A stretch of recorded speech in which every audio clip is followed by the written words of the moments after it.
warahmatullahi wabarakatuh. Kami dari kelompok 2 akan menyampaikan hasil telaah artikel ataupun skripsi terkait dengan understanding by design. Assalamualaikum warahmatullahi wabarakatuh. Perkenalkan, saya Lukman Nuriza dari kelompok 2 yang akan menyampaikan hasil telaah artikel terkait dengan UPD yang berjudul Implementasi Metode Pembelajaran Understanding by Design di Sekolah Alam Depok terhadap Kesadaran Mentadaburi Ayat-Ayat Al-Quran karya Alfia dalam Proceeding Konferensi Integrasi Interkoneksi Islam dan Sains. Sekolah Alam Depok yang notabene belajar di alam terbuka ini menggunakan metode pembelajaran berbasis kurikulum Understanding by Design. Kurikulum tersebut disusun berdasarkan kebutuhan masa sekarang dan masa yang akan datang. Kurikulum tersebut dibagi menjadi 3 kelompok poin pokok-pokok kurikulum. Di antaranya yang pertama adalah kurikulum akhlak. Di dalam kurikulum akhlak ini ada tim psikolog yang standby di sekolah.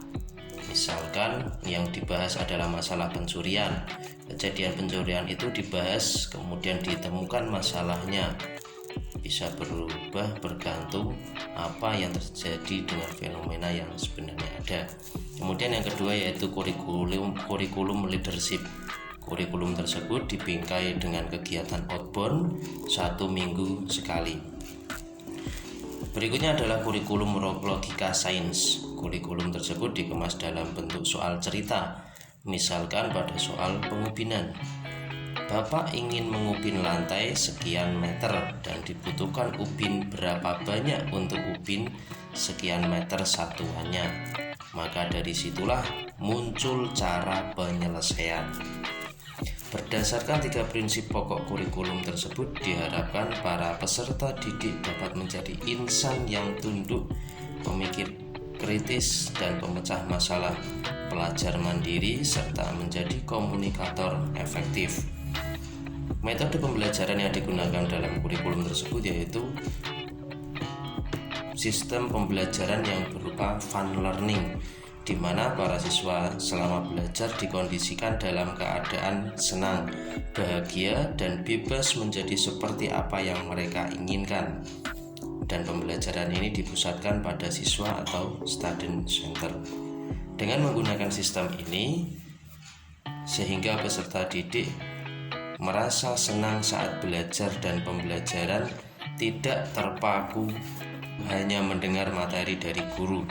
Semua proses berpijak pada tujuan pembelajaran yang ingin dicapai. Setiap pembelajaran selalu dikaitkan dengan intisari makna ayat suci Al-Quran maupun hadis. Berikut demikian hasil telaah dari saya. Kurang lebihnya mohon maaf. Semoga bermanfaat. Assalamualaikum warahmatullahi wabarakatuh. Assalamualaikum warahmatullahi wabarakatuh. Perkenalkan, nama saya Rosalia Aryani, mahasiswa PPG Prajabatan tahun 2022 dari Universitas PGRI Semarang. Di sini saya akan menyampaikan tentang Understanding by Design pada tahap pertama. Sebelumnya saya akan menjelaskan tentang Understanding by Design. Understanding by Design dikenalkan oleh Wiggins and McTighe. Kerangka konseptual model Understanding by Design tidak seperti model desain instruksional yang lain. Polanya diubah menjadi terbalik, yaitu dengan menentukan tujuan apa yang ingin dicapai oleh peserta pelatihan. Kemudian dilanjutkan dengan mengembangkan assessment untuk mengumpulkan bukti. Jika peserta latihan menguasai materi, dan yang terakhir baru mengembangkan kegiatan instruksional yang mengacu kepada tujuan serta asesmen yang telah dikembangkan sebelumnya.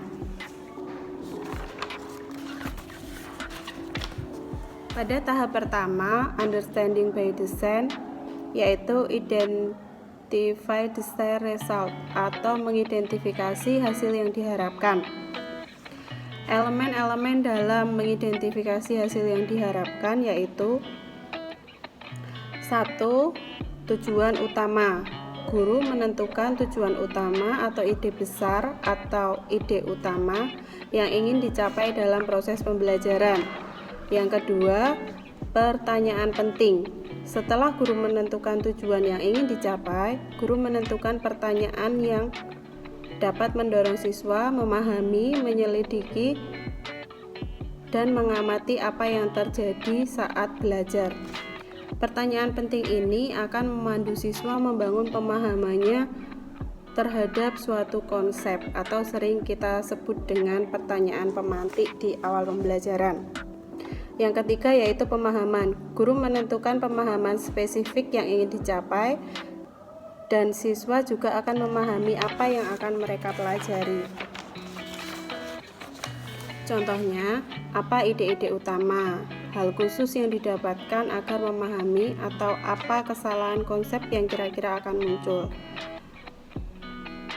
Dari poin understanding dan essential question ditentukan, 1. Siswa akan tahu apa kunci dari pengetahuan dan kemampuan yang akan siswa dapatkan saat mempelajari suatu materi. Yang kedua, siswa akan bisa atau mampu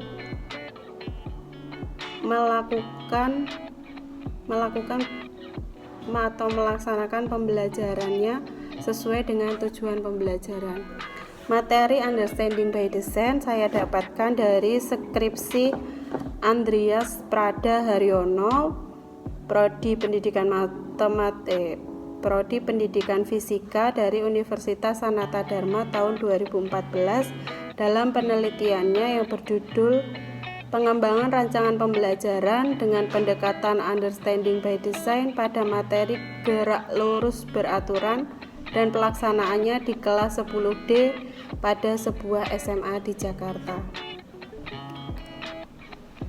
Sekian pemaparan dari saya, kurang lebihnya mohon maaf. Wassalamualaikum warahmatullahi wabarakatuh.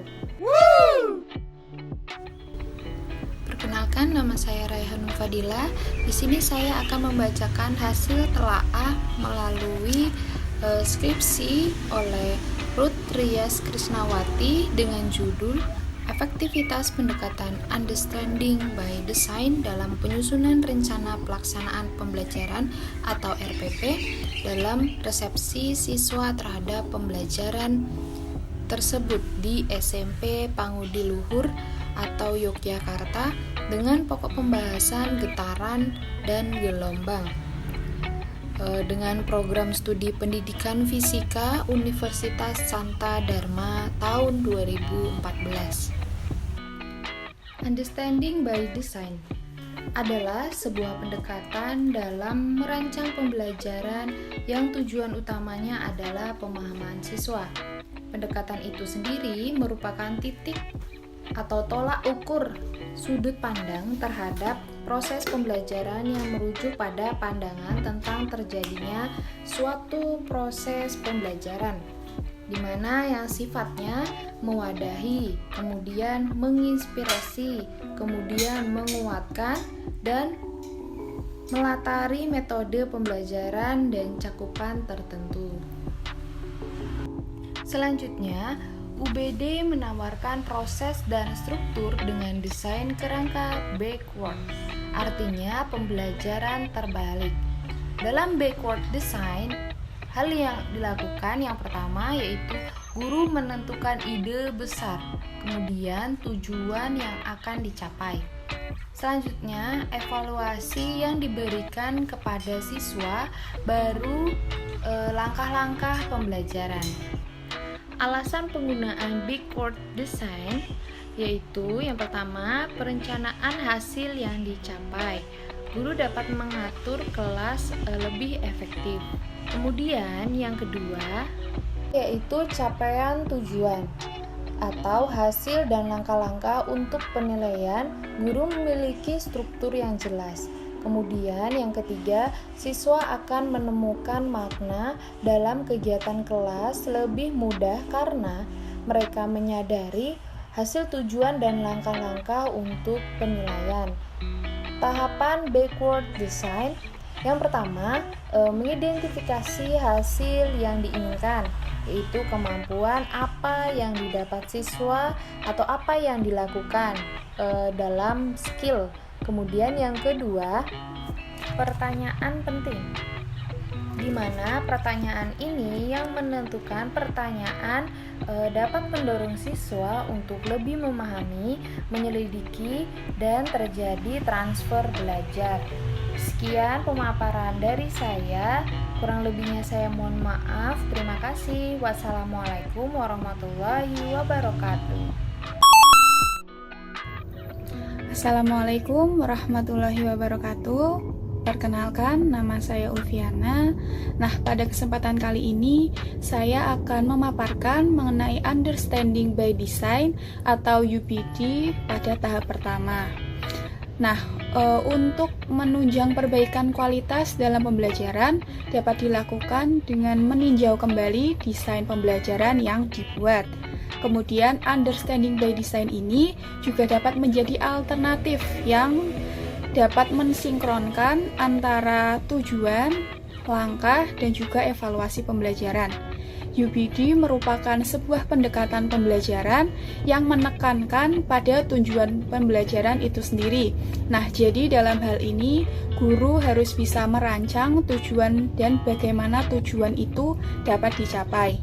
Kemudian istilah Understanding by Design atau UBD ini sama halnya dengan backward design atau desain mundur. Dalam pendekatan UBD ini, backward design lebih fokus pada pembelajaran pemahaman peserta didik.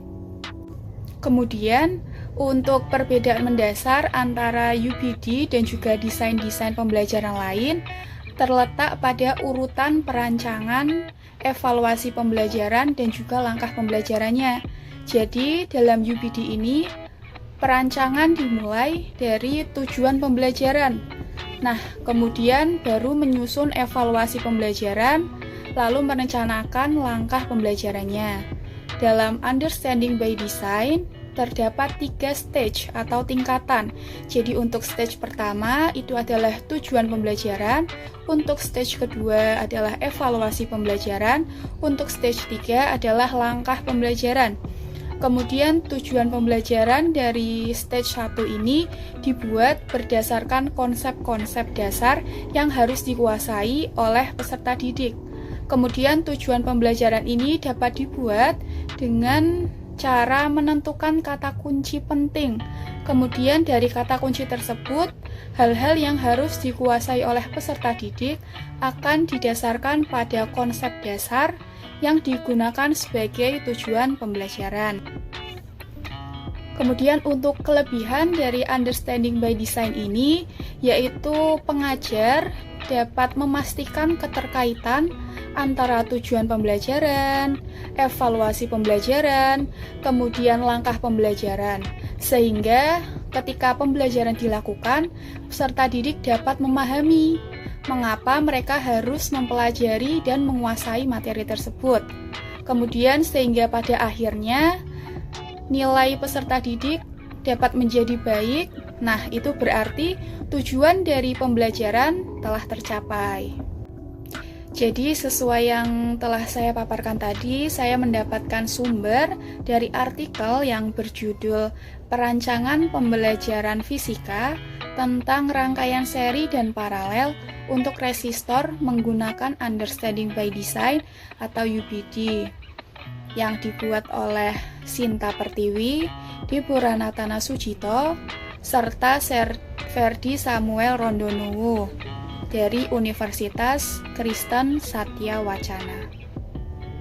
Terima kasih, semoga apa yang saya paparkan dapat bermanfaat. Wassalamualaikum warahmatullahi wabarakatuh. Demikian telaah Understanding by Design dari kelompok 2, semoga bermanfaat. Kurang lebihnya kami mohon maaf. Sekian dari kami. Wassalamualaikum warahmatullahi wabarakatuh.